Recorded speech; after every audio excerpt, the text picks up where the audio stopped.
Hi, Bill Henshaw here again, and I'm going to talk again about a subject that I speak a lot about, state versus territories.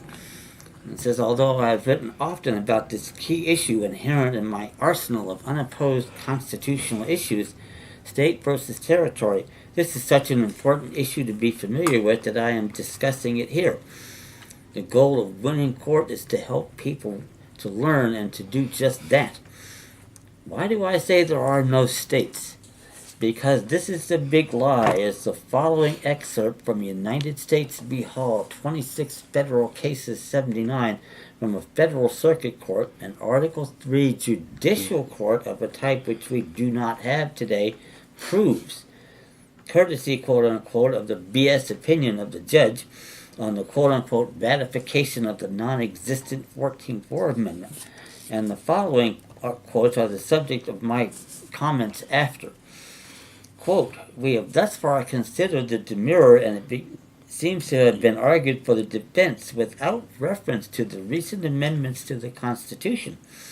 As we are of the opinion that the 14th War Amendment has a vital bearing on the question raised, it is well we should look to its provisions. Quote, it declares that all persons born in the United States and subject to the jurisdiction thereof are citizens of the United States and of the state in which they reside. Quote, by the original Constitution, citizenship in the United States was a consequence of citizenship in a state. By this clause, this order of things is reversed.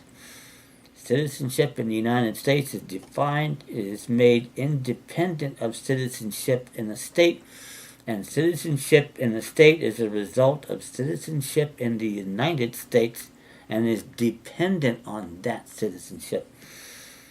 Please note here that not a shred of authority is offered for any of these BS claims, and none was in evidence at any time during the quote-unquote ratification process, even in the northern states, that they were voting their states out of existence.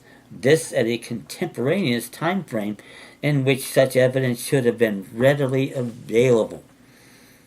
In addition, I have not seen any decision of the 9 old farts, aka the U.S. Supreme Court, in which such a dire proposition has ever been presented, let alone decided, making this a novel, let alone essential question, which goes directly to the continuing vitality of the nation, Constitution, and Republic.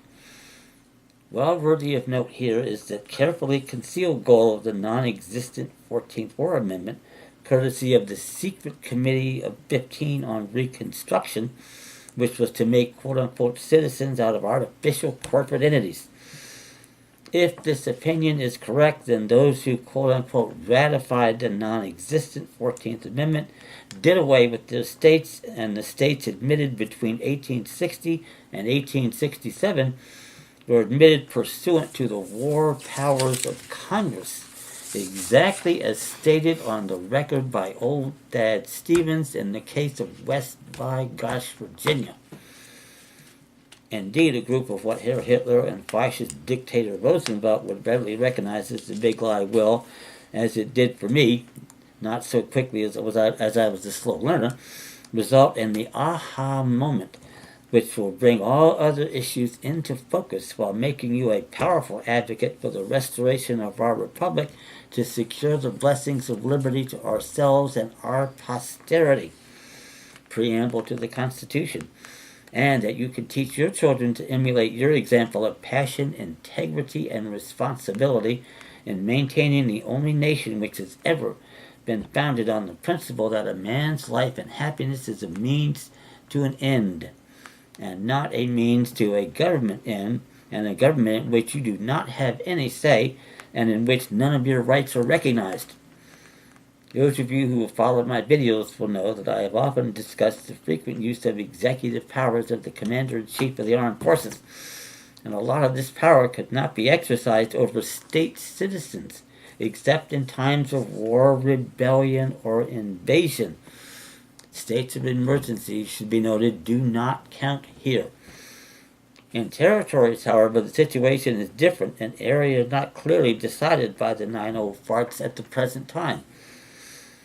Put another way, the quote-unquote amendment sought the rapturous, resonating goal, quote-unquote, of equality of quote-unquote citizenship, a goal not only in stark opposition to the multiple millennia of human existence, but one which in this case effectively quote-unquote equalized lawful de jure jus sanguinis state citizens with artificial corporate entities, thus putting them on a quote-unquote equal terms as members of the sovereign body politic of the nation and republic, aka beneficiaries of the trust known as the United States.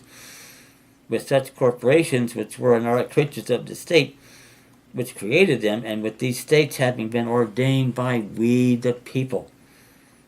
Thus our agents are permitted to create their agents, privileged corporate entities which do not have any creator endowed inalienable rights, and for all intents and purposes make them equal to us.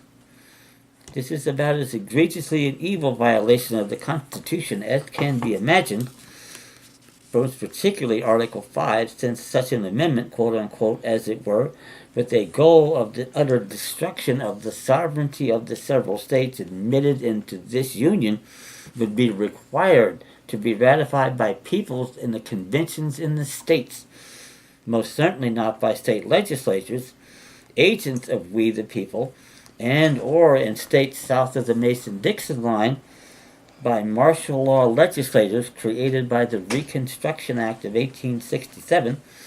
This after all the lawful legislatures in the southern states rejected the quote-unquote amendment, not only in sufficient numbers to defeat its ratification then, but to do so today as well.